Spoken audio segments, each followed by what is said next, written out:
fait le truc, hein. Magnifique. Il l'a fait le truc. Recule au bouchon. Celui-là, il est fabuleux. Celui-là, il est fabuleux. Et Laurent, voyez, Devant de Boule, un podcast produit par Sports Content. Allez, bonjour et à tous et à toutes et bienvenue dans le nouvel épisode donc de Devant de Boule, le podcast dédié à la pétanque avec un beau petit programme aujourd'hui et toujours les deux chroniqueurs. J'avais présenté l'un avant l'autre, le dernier coup, on va inverser. Allez, on va dire bonjour à Franck déjà qui nous a rejoint pour ce soir. Et bonjour les copains, bonjour Étienne, bonjour Thierry, j'espère que vous allez bien. Ça va très bien. Puis bonjour à Thierry aussi maintenant, qui est là également, Thierry Oriot, donc Franck Fayol, j'avais pas dit son nom de famille, mais vous commencez à les connaître. Voilà, salut Thierry, ça va ? Mais impeccable Étienne, et bonjour à toi et à Franck. Voilà. Bonjour. Bon, petit accueil, un petit programme du jour qui va être qui a été proposé par Franck. Les sujets, j'avais eu des idées de sujets, mais Franck m'a proposé un sujet que j'ai trouvé intéressant également. On va faire un petit tour de l'actu, vite fait, il y a quelques actus qui sont passés parce qu'on a fait le dernier épisode il y a quand même maintenant 2 mois. Donc on va essayer de reprendre un rythme un peu plus régulier, c'était les vacances, c'est normal, on en profitait. Et donc on va faire un petit tour de l'actu, on va avoir donc un débat sur les tenues en fait, la tenue à la pétanque. Je pense qu'il y a pas mal de choses à dire et ça pourrait être très intéressant. Et un petit tour à la fin, un programme à venir et un peu de libre expression chacun. Donc au niveau actu, la première chose, grosse actu, c'est-à-dire que comme il y a les championnats du monde de pétanque qui seront à Dijon en mois de décembre, la sélection de l'équipe de France a été donnée. Et donc à la surprise générale, il y a Dylan Rocher, Philippe Suchot, Henri Lacroix et le 4e, Moineau Feltin. Qu'est-ce que vous en avez pensé de cette sélection ? Ça a fait parler un petit peu, mais moi je trouve qu'il n'y a pas trop de discussion en fait dessus. C'est assez logique, ça me semble assez logique. Thierry ? Je vais y aller, oui, si tu veux. Vas-y. Bon, ça me paraît logique, oui. Après, il n'y a pas trop de surprises. Bon, après, j'ai eu quelques renseignements par rapport à certains qui étaient un peu mécontents parce que Suchot et Lacroix n'avaient pas voulu aller au Bénin. Et donc, ça avait choqué pas mal de monde. Et là, ils les reprennent pour aller à Dijon. Mais après, au niveau jeu, je vois pas... Au jour d'aujourd'hui, il y a des jeunes, il y a des plus jeunes, mais je vois pas qui tu peux mettre à la place de Suchot, Henri Lacroix, Dylan. Après, Jean, il a fait des belles saisons là. Après, il n'y a pas grand-chose à dire. Après, il y en a qui peuvent être déçus, je pense, parce que Robineau avait fait un beau championnat du monde au Bénin. Et donc, il aurait pu prétendre y être. Mais Jean peut jouer tous les postes. Pointeur, tireur, il peut jouer tout. Donc, c'est peut-être un avantage. Après, à voir si la cohésion sera bonne avec Jean en plus. Voilà. Après, je pense que c'est normal. Ouais, quand tu dis la sélection, oui, on parle tous, c'est le 4e, c'est Jean Feltin. Donc, peut-être, c'était les 3 autres, ils paraissaient presque incontournables. Quand tu fais un championnat du monde à domicile, leur palmarès parle pour eux, et puis leur talent aussi, parce qu'ils continuent à être performants.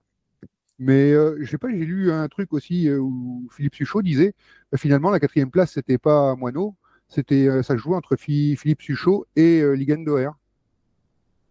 C'est ce que a déclaré Philippe Suchot. Après oui, Ligan, alors en fait c'est le petit protégé, moi je trouve d'Henri Lacroix. Et il l'a pris sous son aile, ils ont fait les championnats. Moi, je pense que après, ça reste un très bon joueur, Ligan. Mais je rejoins Thierry, c'est que Moineau, il peut faire les 2 postes, il peut pointer, il peut tirer. On l'a vu encore au final des Masters. Franchement, ça reste un joueur, pour moi, incontournable du circuit. Après, pour revenir à ce que tu disais, donc la sélection, Dylan, bien sûr, incontournable. Henri, bien sûr, Henri, oui, c'est lui qui décide un peu tout. Je pense qu'aujourd'hui, ça doit être le patron qui décide de tout.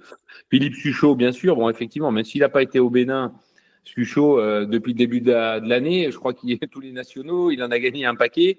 Après, il y en a qui doivent être déçus. Des Sario, qui est champion du monde, quand même doublette avec Dylan. Robineau, qui a été effectivement au Bénin et qui est un phénomène. Il y en a un autre, il y a Sébastien Rousseau aussi, qui glane pas mal de nationaux. Après, il y a Bonetto. Bonetto, c'est pareil. Mais après, il y a tellement de très bons joueurs. Ça doit être aussi compliqué au niveau de la sélection française de trouver ce fameux quatrième joueur, quoi. Ben, j'étais justement ce week-end à Châtelaillon, moi, et je discutais avec un qui faisait partie du collectif au départ et qui n'a pas été pris comme ça, mais en fait, il n'en attendait pas. Et c'est Moïse Elfric qui me disait, ouais, peut-être, mais il dit, moi, je m'en doutais que je ne serais pas dedans de toute manière. C'est l'apprentissage, c'est sûrement pour l'avenir, qui commence à atteindre un niveau en sécurité. Moi, je le vois jouer de plus en plus. Il progresse au point également. Vraiment, c'est un joueur qui va compter dans les années à venir, je pense. Alors, tout à fait. Alors, ouais, Moïse, c'est un très fort joueur. Hein. Ça fait pas très longtemps qu'il est sorti, justement, de côté médiatique. Mais pour moi, je pense que il y a il y a les grosses parties. Il a été champion de France, voilà. Mais là, c'est encore un cran au-dessus. Je sais pas s'il aurait les capacités pour l'instant. Hein, je dis pour l'instant sans enlever sa qualité de jeu. C'est un phénomène. C'est un très très bon tireur. Mais par rapport à d'autres joueurs, par exemple à Moineau, qui est à mon avis qui a plus d'expérience. Mais je pense qu'il en est conscient, hein, c'est ce qu'il me disait. Hein. Oui. Voilà, il est content d'avoir appris avec le collectif France. Hein. Non, mais après, qu'ils prennent Dylan, Suchot. Alors, ce qui est important, c'est qu'après, au niveau des championnats du monde, Dylan, Suchot, Lacroix, ils sont craints. Tout à fait. Et ça, c'est important, parce que ça permet de gagner quelques parties sans trop forcer. Et après, ce que je regrette, moi, pour les jeunes, hein, c'est que la fédération ne prend pas assez en compte les jeunes qui progressent pour les faire jouer dans des belles compétitions internationales. Oui, mais par contre, Thierry, moi, ce que je trouve pas normal, je te coupe juste 2 secondes, c'est que pourquoi en France, il n'y a pas, au championnat du monde, il n'y a pas 2 équipes de France. Dans les autres pays, il y a bien 2 équipes. Alors là, je sais pas exactement, parce qu'avant, il y en avait 2. Et je crois que maintenant, c'est qu'une par pays, hein, pour tous les pays, il me semble. Hein. Ouais, d'accord. Je pensais qu'il y aurait 2 équipes. Avant, c'était 2. Hein. Mais avant, c'était 2. Je crois qu'il n'y en a plus qu'une par pays maintenant, parce que vu qu'il y a beaucoup plus de pays qui jouent à la pétanque également. Parce que là, s'ils avaient mis 2 équipes, ils auraient pu mettre une équipe de jeunes, justement. Mais dans les compétitions, les championnats d'Europe, les trucs méditerranéens, là, ils pourraient mettre un peu plus de jeunes et les faire jouer un peu plus souvent ensemble, et même dans les sélections d'été et tout ça, et les apprendre à rencontrer les équipes de haut niveau. Oui. J'ai vu, c'est pour ça que sur le championnat d'Europe, Ligue 1 Noër, ok, mais avec Henri Lacroix qui a toute cette expérience-là et tout, peut-être qu'un autre joueur avec Ligue 1 Noër sur les championnats d'Europe, par exemple, ça aurait permis de former un mec sur ces championnats, quoi. Ouais, parce que je pense qu'il n'y a pas assez de préparation pour le futur, parce que là, tu prends Dylan encore, il est encore jeune, mais tu prends Philippe Henry, c'est plus. Ça va aller vers la fin. Hein. Et donc, il va falloir les remplacer. Et en n'incorporant pas trop de jeunesse, on risque d'avoir des désillusions à force. Parce que le niveau mondial monte. Ouais, mais je pense qu'aujourd'hui, ils veulent se dire, on a des piliers, on a Henry, on a Suchot, on est chez nous, il faut absolument qu'on gagne, machin, mais bon, est-ce que ça va marcher ou pas, ça, après ça, on ne le sait pas. On ne le sait pas, mais bon, le problème, c'est qu'on lance personne pour les années à venir après. Voilà. Mais en mettant Dylan, Suchot, Henry, je pense que tu as plus de chances de gagner que si tu mets une équipe lambda en ce moment. Ah, on est d'accord. Ça c'est certain, parce que les gens, ils les connaissent, ils les craignent, ils savent le nombre de titres qu'ils ont, mais effectivement. Et puis Suchot, sur les boules décisives, il en manque pas beaucoup quand même. Hein. Ah on l'a vu à la Marseillaise, hein. Encore. Philippe, il a toujours été comme ça depuis le début que je le connais. Il a toujours été comme ça. On dirait qu'il vient là et puis il s'amuse et puis il jette ses boules. Exactement. Et il dit maintenant c'est à moi de jouer, j'arrive. Dans la sélection, ça va permettre de faire un petit mot sur ceux que j'ai vus ce week-end qui étaient là. C'était l'équipe de France Espoir à Châtelaillon qui était là et qui partent là dans 15 jours au championnat d'Europe Espoir. On parlait des sélections jeunes, donc justement, il y en a d'autres de ton club d'ailleurs, Franck. Il y a Flavien Sauvage. Il y a Jason Riesers et le petit Flavien Sauvage. Ouais. Il y avait Titouan Olivier avec eux là comme ça. Donc, il joue bien ce petit Titouan Olivier. Moi, j'ai eu la chance de faire le national de La Roche-sur-Yon avec lui. Et franchement, il joue très très bien ce jeune. Un gaucher là, ça envoie. Ouais. Et puis là, quand ils étaient tous les 3 ce week-end, ils pointaient Titouan. Alors que il pointait Jason O'Tir et Flavien, ils ont tourné un peu de temps en temps. Mais ouais, ça envoie bien. Hein. Et Olivier Titan, je connaissais Titouan, c'est ça? Je le connaissais pas, je l'ai vu au championnat de France doublette. Il tirait de tête. J'ai regardé alors, il a un bras facile, il envoie ça d'une facilité. Et quand on m'a dit à Châtelaillon, là, parce que quelqu'un m'a dit, tiens, mais ils jouaient les jeunes, là, et c'était Olivier Titouan qui pointait. J'ai dit, non, c'est pas possible. Moi, je trouve que c'est le plus adroit. Ah ben, c'est le plus adroit des trois. Non, mais moi je sais, hein, moi je connais les trois. Hein. Après, sans manquer de respect aux deux autres qui sont de mon club que je connais bien, les copains là, Flavien et Jason, Titouan, c'est le plus adroit des trois, hein, au tir. Hein.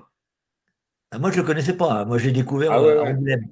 Et quand je l'ai vu jouer, j'ai dit, tiens, c'est qui ce jeune? Il doit être de la Haute-Savoie par là. Enfin, il n'est pas licencié à... Je ne sais pas où il est, d'où il est, mais en tout cas, il est licencié, oui, au club à... c'est quoi? C'est Patrick Messonnier là-bas. Ah oui, d'accord, c'est ça. Ouais. Et où était Jean-Luc? Comment ça s'appelle? Rumilly, voilà, merci, Rumilly. Et attends, cette année, il a pris le triplette mixte, il a pris le... Qu'est-ce qu'il a pris? Le triplette mixte, le tête-à-tête? Je sais plus. Mais t'as vu les joueurs qu'il y a là-bas? Non, ça joue bien. Hein. Ah non, puis j'ai regardé sa partie là qu'ils ont perdu au championnat de France 13-12. J'ai dit, mais oh là là, c'est qui ce joueur? Et puis, moi je connaissais pas. Et puis ils m'ont dit, oui, c'est un jeune qui joue bien. Ben, j'ai dit, oui, il joue bien, je le vois. Puis après, j'étais à Yo, je te dis, quand ils m'ont dit qu'il pointait, j'ai dit, je comprends plus rien. Moi. Je crois que cette année, il a gagné. À 15 jours de partir au championnat d'Europe, il faisait peut-être aussi des essais comme ça. Et oui, puis, peut-être. Jouer dans des configurations différentes sur les championnats d'Europe. Mais c'était leur dernière compétition. Ils n'en feront pas d'autres avant. Là, donc, voilà. Après, ils s'inclinent en quart de finale, un peu un coup du sort contre l'équipe de Moïse Elfric en plus. Donc, c'était costaud. Donc, mais un peu sur un coup du sort avec une boule roulée. Enfin, ils emmènent le bouchon. Ils en font 5 en face. Ça repasse devant. Ils se sont pris un coup au moral. Mais ils menaient 8-3. Voilà, ils auraient pu, ils avaient encore l'occasion d'aller plus loin, quoi. Flavien, bon, c'est un bon joueur, hein, il joue très bien aussi. Flavien, c'est un très bon pointeur. Très, très bon pointeur, Flavien, qui est capable de taper des boules. Il peut faire tireur, mais il est très, très fort au point. Mais je pense pas qu'il peut être tireur de tête tout le temps. Après, ils ont gagné la Ligue avec Philippe, mais c'est vrai qu'ils ont souvent tourné. Philippe prenait le tir, machin, mais au point, il est très, très adroit au point. Et le milieu, je connais moins. C'est lui qui a gagné le portier, je crois. Ils ont gagné, ils nous ont battus en finale. C'est eux qui nous ont battus en finale. Ouais, il tape des boules, hein, ce Jason. Hein. Jason Richard, plusieurs fois que je le vois. Ça joue bien, ouais. Enfin, voilà, donc pour l'actu des équipes de France. Et le quatrième, c'est qui? Parce que dans le championnat d'Europe, ils sont bien 4. Moi, j'ai vu que les 3 là comme ça. J'aurais dû me renseigner avant d'en parler, effectivement. C'est pas le petit papillon, non? Je sais pas. Non, comment il s'appelle? Evat, non. Alors, j'arrive sur la page. Je sais plus qui c'est. Qui c'est qu'ils ont pris j'ai le collectif, j'ai pas le. Ouais, ça peut être Evan Papillon, mais il y en a plein d'autres. J'ai que le collectif là. Ce serait pas Dawson Niclot, non? De mémoire. Ah, peut-être. Il envoie celui-là aussi, le petit Dawson. Hein. Il joue en CNC contre nous. Il joue à Paris. Oui, mais comment c'est Brousse-sur-Chantraine. Voilà. C'est ça, oui. Avec Poiré, tout ça, là, Dédé Poiré. Ouais, il envoie aussi, oui. Je me rappelle plus. Ils ont fait leur stage, je sais plus. Avec qui, quatrième? C'était celui qui était aux Espoirs? Ah non, je sais plus. Je veux pas dire de bêtises. Ouais. Donc, je vais pas dire de nom, mais il semble avoir vu Dawson Niclot, je sais qu'il était dans le collectif, de toute manière, donc voilà. Enfin, voilà. Donc, pour le tour de l'équipe de France, une autre actu sympathique aussi qu'on a eu cet été, c'est le championnat de France doublette masculine avec le premier titre pour Johan Cousin, qui a fait très plaisir à tout le monde de la pétanque d'ailleurs, parce que c'est un gars adorable et qui le mérite depuis quand même longtemps, qui était avec Michel Lois. Donc, qu'est-ce que vous en avez pensé? Est-ce que vous avez regardé un petit peu? Enfin, il joue. Oui. Moi, j'ai suivi et bon, Johan, moi, je le connais un petit peu. J'ai eu la chance de jouer contre lui à Ploudalmézeau il y a quelques années et c'est un chouette gamin et franchement ça joue très très bien. Ils avaient leur équipe de copains avec Le Floch et Tessier. Ils glanaient ce titre de champion de France pas tous les ans mais quasiment. Ils étaient toujours dans le dernier carré et ils n'ont jamais réussi à être champion de France. Et là, de cette consécration avec Michel Lois, Michel, il a fait un jeu du Michel Lois, hein, voilà, hein, c'est un phénomène. Ouais. C'était fou, Michel Lois, ce qu'il a fait. Ouais, non, c'est un monstre. Enfin voilà. Et après, Johan, c'est un très, très, très, très bon tireur. Donc, c'est logique. La logique, moi, enfin voilà, c'est logique qu'il gagne. Moi, j'étais au Championnat de France, j'y étais voir. Et j'avais mes favoris. Au bout de l'après-midi, je me disais, et puis en effet, c'est Johan Cousin, alors que je connais moins, moi, je connais plus Michel. Et donc, c'est eux qui ont gagné. Et puis, il y avait une autre équipe que je voyais très bien.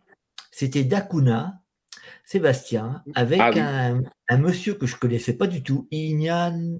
Iragnès, Michael Iragnès. Iragne ou Iragnès, je sais pas comment on prononce. Ouais. Parce que le matin, je passe dans les travées, je regarde un peu partout, et puis je vois Sébastien qui pointait. Puis un monsieur qui était là, je dis, tiens, Dakuna, il pointe, je dis, ils sont pas bien. Si, ils sont bien. Il tape des poules, hein, lui, hein. Le Michael. Pour que Sébastien pointe, il faut que ça tire. Ouais. Ils ont gagné la première, non, tout va bien. Ah bon, mais il me dit, tire bien, le monsieur. Ah, mais je sais pas, je connais pas. Et puis, comme par hasard, je suis les partis. Et Dakuna, ils ont battu notre équipe d'Indre-et-Loire en sortie de poule. Et ils ont bien joué. Puis le tireur, bon, il n'avait pas beaucoup tiré dans cette partie, mais il tirait bien. Mais bon, ils n'ont pas tiré beaucoup. Et la partie d'après, je m'assois dans un coin et je vois Lamberger et Badouin, là, tu vois, des gars de Pau, là, qui s'entraînaient. Je dis, tiens, je vais m'asseoir là, ils vont peut-être jouer là. Et ils ont joué contre Dakuna. Et le tireur. Et là, le tireur, il a fait une partie. Moi, je ne connaissais pas du tout. Et là, des pieds. J'ai vu la partie, moi. J'ai vu la partie. L'as vu? Ouais. T'as vu le tiré? Ah ouais, oui. Non, mais il tire bien. Hein. Franchement, moi, j'en avais entendu parler. Et Lamberger et le Badouin, à la fin, capot de chez capot. Hein. Ouais. Ça avait pu. Et là, j'ai dit, oh là, ceux-là, ils sont forts. Et Michel a battu Dakuna 13-12 après. Ouais. C'est en demi. T'as vu, il a la boule de gagne, Michel. Putain, j'ai dit, allez, il faut qu'il la mette. Et j'ai dit, il faut qu'il la mette. Après, je sais qu'il est capable. Après, j'étais ni pour un ni pour l'autre. Hein. Après, Seb, il est de chez nous, il est de Corrèze, lui, à la base. Et c'est vrai que ce Michael Iragne là, moi j'en ai entendu parler parce que j'ai des copains qui, quand j'étais dans le Tarn-et-Garonne, qui sont licenciés justement dans le club de Gourdon où il joue. Et il m'a dit, celui-là, il joue vraiment très très bien. Et tous les ans, il prend au moins un voire 2 championnats. Ouais, mais je connaissais pas, tu vois. Donc on en voit tous les jours des nouveaux qui sont bons. Et puis par contre, un seul truc pour le championnat de France, c'est les terrains. Alors, ayant connu Saint-Thierry-Ex, un terrain très bien, assez compliqué par endroits, à des moments. Et là, quand j'ai vu ce qu'ils ont fait, j'étais désolé pour les joueuses, déjà le samedi, parce que infect, avec une épaisseur de gravier, et même pour les hommes, parce que bon, c'était beaucoup du tir, quoi, puis de l'envoi. Et j'ai dit, je me suis renseigné. Alors, tout le monde se rejette la balle. J'ai dit, est-ce que c'est la Fédé qui a demandé à faire ça? C'est ça, est-ce qu'il y a un cahier des charges ou pas? Je sais pas. Voilà, non, mais ça a été, pour moi, c'est une horreur. Tu le vois, hein, de toute façon, tu tires, ça te fait des cratères comme ça fait, c'est nul, c'est pas beau, c'est pas beau. Comme on avait vu au championnat d'Europe, on en avait parlé un petit peu le dernier coup, voilà, c'était pas. C'est moins intéressant, de manière. Ah oui.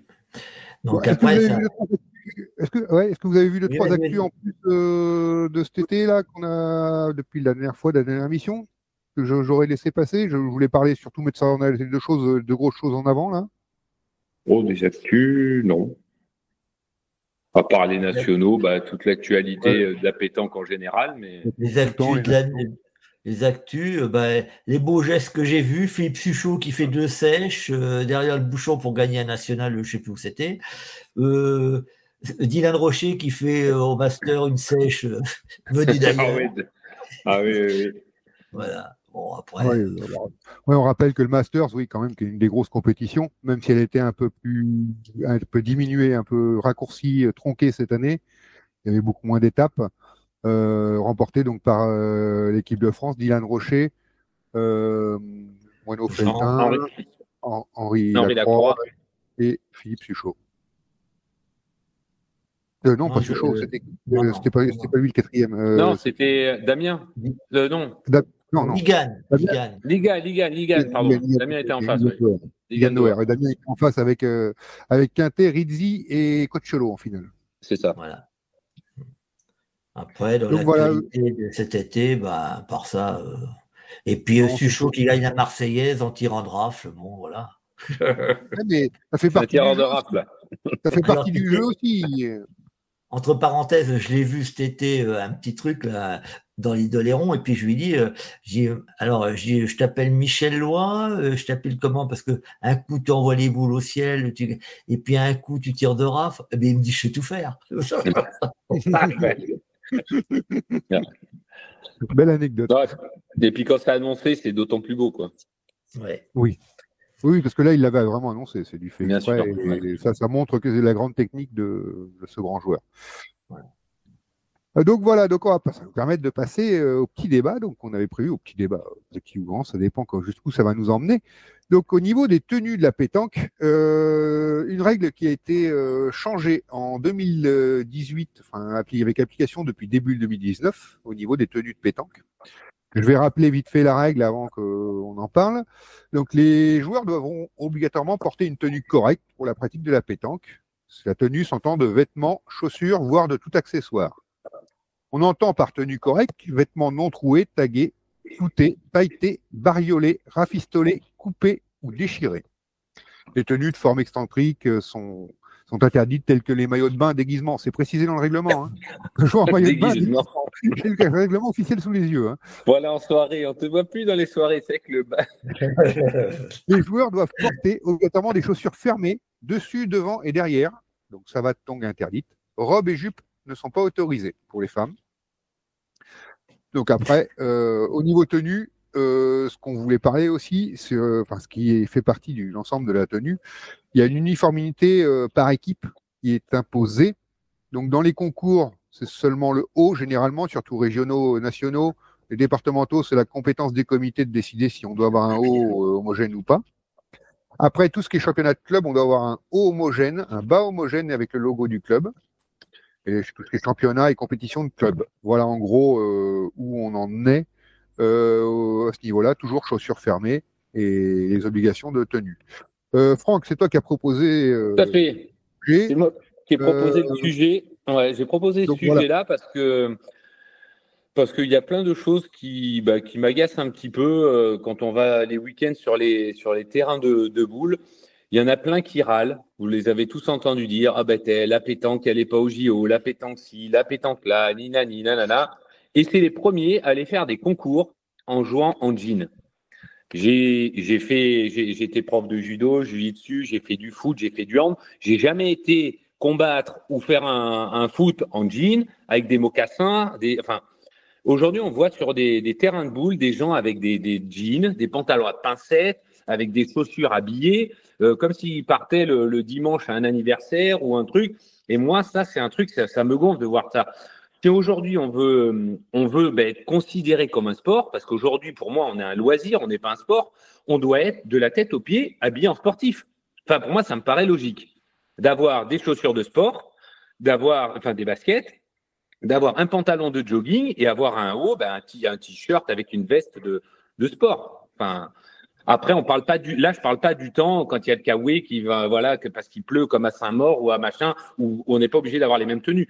Mais de base, quand on va sur un concours, on doit être habillé en sportif, si on veut considérer comme cette activité comme un sport. Je sais pas ce que vous en pensez, mais moi, c'est un truc qui m'agace. Thierry ? Moi, je suis d'accord. Hein. Alors là, entièrement d'accord. On est tenue sportive, short sportif, survêtement. Je suis tout à fait d'accord. Le seul truc qui m'embête, c'est comme on joue non homogène, les 3/4 du temps.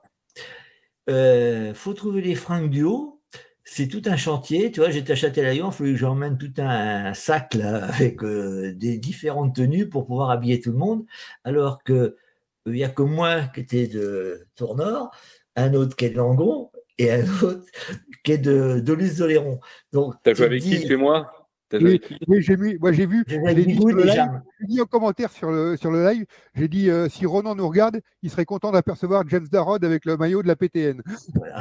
Je joue avec Jam et puis Bigoud. D'accord. Et donc, si tu veux, je me dis quelque part, alors, moi, je suis pour que ça soit tenu pareil. Mais le problème de la non-homogénéité, c'est que tu représentes pas ton club, quoi. Enfin, là, par contre, tu as quelque chose qui me dérange un peu. Ouais, mais alors je suis d'accord. Moi, je parle pas de ça. Moi, je parle vraiment du bas. Quand on a, alors que t'es le haut, alors c'est sûr qu'il faudrait, pour reconnaître les équipes, avoir le même haut. Mais c'est quand t'as le week-end, t'arrives sur un terrain de boule, le mec, il est en jean, il est en mocassin, moi, je trouve pas ça, Oh oui, moi non plus. Mais moi, après, c'est ça. Après, le haut, effectivement, on joue jamais du même club. Ouais, alors après, tu me diras, alors les concours départementaux, Mais c'est pareil. Quand tu joues en district, au foot, tu joues pas en jean. Oui. En départemental, tu joues bien en short avec des crampons et des machins. Tu vas pas en mocassin avec un jean et puis tu vas courir après le ballon. Oui, mais alors, est-ce que tu veux que la tenue… Alors, c'est juste que le mec, il joue en survêtement, voilà, mais qu'il joue pas la tenue mais oui, pour avoir une tenue de sportif.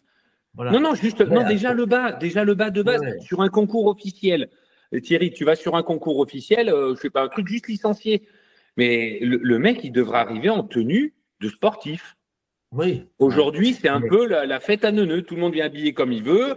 C'est un concours. Après, on s'étonne. Il y a les mecs qui picolent, il y a les bagarres, il y a les machins. C'est pas réglementé. C'est pas carré. Si le mec il vient avec son bas de sportif et puis sa bière à la main, ça passe mieux. Ça passe mieux. Non, mais tu vois ce que je veux dire, quoi. Je comprends. Non, mais on le voit, le batteur qui est en pointe là-dessus sur ces trucs ou ces grandes compétitions qui est filmé, qui fournit les polos à toutes les équipes comme ça et tout sur les parties. Moi, qui suis plus dans les parties filmées plutôt que joueur par rapport à vous, dans les cadres et tout. C'est vrai que si j'avais 3-4 jeux à côté de moi et puis qu'à chaque fois qu'il y en a qui viennent, hop, on leur prête un jeu, essayer de voir de veste et tout pour qu'il y ait une uniformité qui soit plus jolie, plus élégante.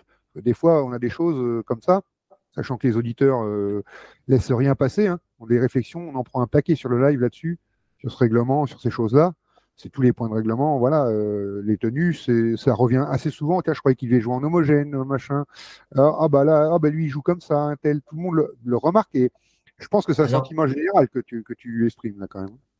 Après, tu peux très bien jouer, parce qu'il y en a qui jouent pas avec des tenues de club, ils jouent avec des maillots, avec des publicités d'entreprise ou de ce que tu veux, quoi. Donc, après, c'est souvent des sponsors, des partenaires financiers qui disent, tiens, tu vas me mettre ça. Parce que moi, je me souviens d'une fois, c'est ancien, c'était les débuts, ça. J'étais à Saint-Étienne, on était en finale et il y a une entreprise de peinture qui dit, tiens, faudrait mettre ces 3 maillots. Et alors, moi, je disais, c'est bizarre, il faut qu'on mette ces 3 maillots. Et oui, il faut mettre ces 3 maillots. Le joueur qui joue avec moi, je ne dirai pas les noms, il me dit, oui, mais si on prend les maillots, il faut qu'il nous paye. Alors. Il t'a donné un saut de peinture. Et le gars, réunion du jury, parce que le mec qui joue avec moi, il dit, écoutez, on veut bien faire de la publicité, mais quand c'est Marco Foyo, on lui donne. Alors pourquoi nous? Alors donc, réunion du jury, il refuse de donner quelque chose. Et le peintre qui était là, le patron, il n'a pas voulu nous donner. Donc on s'est habillé dépareillé, on s'est fait siffler. Voilà.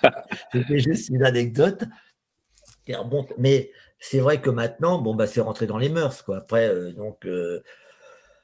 Après que les partenaires, par exemple, disent tiens, vous allez jouer avec tel maillot, et puis voilà, tu fais une pub, c'est pas mal. Moi, oui, parce qu'après, sinon, il faudrait changer carrément le règlement. Faudrait faire, tu joues qu'avec les partenaires de ton club. Comme dans toutes les autres disciplines. Quand tu vas faire des tournois, tu joues qu'avec les gars de ton club, au foot, au hand, aussi, ou là. Et là, c'est compliqué. Après, quand tu es non homogène, vous êtes tous licenciés de toute manière dans un club. Il y en a au moins un sur les 3 qui peut récupérer 3 maillots de son club pour l'occasion, pour faire le truc. Comme toi, moi j'habite à 2h30 moi de mon club. Ah oui, c'est bien. Sur les 3, toi tu peux pas. Voilà, imagine dans cette équipe-là, toi tu peux pas, mais il y en a un sur les 3 qui peut le faire. Bien sûr. Si des fois tu parlais d'envisager de jouer avec Mendy Rocher ou des choses comme ça, Mendy, c'est encore plus simple parce que lui il a toutes les fringues à la maison. Oui, mais il nous prêtera les vêtements, ouais.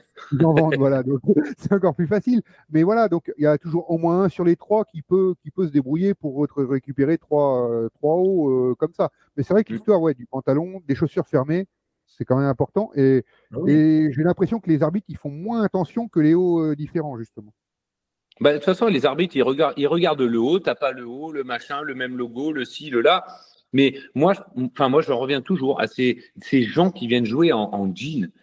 En jean ou en pantalon à pincettes, quoi. Enfin, je sais pas, c'est pas des tenues de sportifs, quoi. Moi, c'est juste ça. Moi, le débat, c'était vraiment axé là-dessus. Vraiment, aujourd'hui, il y en a plein qui critiquent. Ah on n'est pas au JO, on n'est pas si. Mais c'est les premiers à aller jouer justement en jean. Voilà, c'était ça, moi, le but de mon intervention. D'aller au championnat de France il y a 30 ans en arrière. Il y a 30 ans en arrière, tu allais au championnat de France, les mecs qui allaient au championnat de France, ils étaient habillés en seigneur. Hein. Ah, je sais bien. Les pantalons, les petits pantalons repassés, machin. Ouais, je suis d'accord avec toi, Thierry. Mais bon, il y a 30 ans en arrière, aujourd'hui, maintenant on a évolué. On veut vraiment que ça soit un sport. Un sport, pour moi, c'est un sport, c'est une tenue de sportif. Tout à fait. Je suis d'accord avec toi. Oui, je suis tout à fait d'accord aussi. Et justement, ce règlement qui a été fait en 2019, c'était pour l'entrée au JO, dans l'optique de l'entrée au JO, ces choses-là. Mais ça n'a pas été fait ça n'a pas été assez ferme, on va dire, au niveau du règlement. On le voit. Quand je l'ai lu tout à l'heure, la seule chose, tenue correcte, avec vêtements non troués, tagués, cloutés, pailletés, bariolés, rafistolés, coupés ou déchirés. Même le jean n'est pas interdit dans le règlement. Non, mais tu vois, par exemple, c'était à Rochefort, je crois. À Rochefort, je vois Jean qui joue avec Moïse et puis, je pense, un partenaire financier. Et je vois Jean et Moïse avec le maillot mute et le gars avec un maillot noir. Bon. Et puis, je dis, regardez. Et puis, je dis, tiens, c'est bizarre, ils n'ont pas la même tenue. Mais il y avait le délégué, l'arbitre qui regardait. Bon, ils vont intervenir sûrement. Je me disais, et non, ils ont intervenu à la fin de la partie, comme quoi il fallait qu'ils changent de tenue. Bon. Et moi, je m'en vais jouer, on ne jouait pas loin, et je reviens, parce qu'il avait perdu une partie, il faisait le barrage, je reviens. En effet, il avait changé de maillot, il n'était plus noir, il était bleu. Et je rigolais tout ça, parce que je dis, il y a dû laisser aller, quoi. Enfin, bon. C'est ça. Et en même temps, ce week-end, tu as un arbitre, c'est toujours Moïse, pas de bol, c'est tombé sur lui, qui l'a embêté. Ils avaient tous trois un t-shirt blanc. Il avait au but avec marqué le fric dans le dos, parce qu'il est partenaire avec eux. Très bien. Mais en fait, il avait des sous-manches, le sous-pull, qui débordait, mais de 2 cm dessous le sous-pull, mais qui n'était pas de la même couleur que le pull. Ils sont venus interrompre une mène. Le mec, il avait joué, ils l'ont même pas fait entre 2 mènes, les arbitres, ils sont venus l'interrompre au milieu d'une mène pour dire ça va pas, le haut et tout. Remonte un peu tes sous-manches, qu'on les voit pas. Enfin, voilà, c'était. Ouais, mais tu sais, par exemple, tu as Christian, j'aime bien Christian Fasino. Hein. Oui. Souvent, il joue avec des manches longues. Tu sais, oui, non, mais je connais très bien. Alors, je me dis, soit parce qu'il se craint le soleil, ou peut-être, il craint le soleil. Il y a une raison. Et personne ne dit jamais rien. Mais quelqu'un dire, tu vas remonter tes manches, quoi. Alors, après, le règlement, c'est soit tout le monde pareil. Alors, si tu as un impératif médical qui est obligé de. Après, il n'y a pas de souci. Mais c'est soit tout le monde pareil, ou alors tout le monde fait ce qu'il veut. Mais c'est pour ça qu'il n'y a pas assez de réglementation. Il n'y a pas assez de discipline, il n'y a pas assez, ouais. C'est ça qui est le problème. Après, c'est vrai que jouer en sportif, c'est mieux que de jouer avec un jean troué, une bière à la main et une casquette de travers.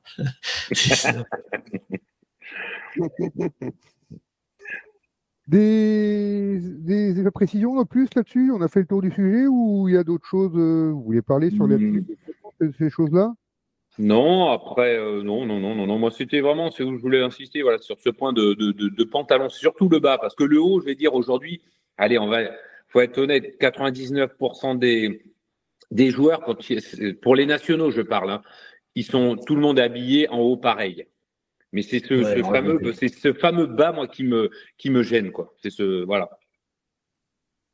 Oui, non, mais après, il suffirait de le mettre dans le règlement et puis ça serait terminé. Après, bon, voilà. Ah oui, non, c'est sûr. Ça lié, pantalon, jean interdit dans les compétitions de club. Dans les compétitions de club, c'est obligé. C'est tenue sportive obligatoire. Voilà. Et ils mettent jogging, short, point barre. Et puis c'est tout. Hein. Voilà. Et c'est vraiment que dans les nationaux, c'est interdit. Ah oui, mais bon. Et jean et pantalon, c'est bien marqué. Jean et pantalon sont autorisés dans les départements régionaux nationaux. Et quand ils voient jeans les jeans non troués, tout ça, mais les jeans troués, c'est à la mode de chez la mode, quoi. Ben, c'est ça, c'est exactement, c'est à la mode. Donc, voilà. Et passé un temps, je crois qu'ils interdisaient les jeans délavés ou je sais plus quoi, il n'y avait pas un truc comme ça. Bah, mais c'est pareil. Bon, je vois pas le jean délavé. Tous les jeans sont délavés de toute façon. Ah, oui. Alors moi, j'ai plus ou moins clair. J'ai le règlement sous les yeux. Alors, quand je t'ai dit tout à l'heure, en entendant partie du correct, les vêtements non troués, tagués, cloutés, pailletés, bariolés, rafistolés, coupés ou déchirés, il y a marqué ou délavé à côté, mais c'est rayé d'un trait, donc ils ont dû l'enlever je sais pas quand. Donc délavé était bien marqué dans le règlement, il y a encore, mais rayé maintenant. Ouais. Mais bon, ça évoluera sûrement ça aussi, mais bon. Enfin voilà, bon on a fait un petit tour sympa, on a parlé pendant un bon petit moment là. On va faire un petit tour d'horizon. Qu'est-ce qui va se passer dans les prochaines semaines? On a encore quelques nationaux qui vont jouer. La CNC. Est-ce que vous êtes engagé sur ces quelques nationaux? Je pense que Thierry va à Châteauroux. Alors, je vais pas à Parthenay là ce week-end. Je vais à Châteauroux, oui, je vais à Châteauroux, et je reprends en CNC parce que nous, dans notre département, on a perdu pas mal de joueurs à notre club qui ont été dans un club plus avantageux, et donc on m'a redemandé de refaire la CNC. Alors je leur ai dit, moi je veux bien refaire la CNC, mais bon. Papy fait de la résistance.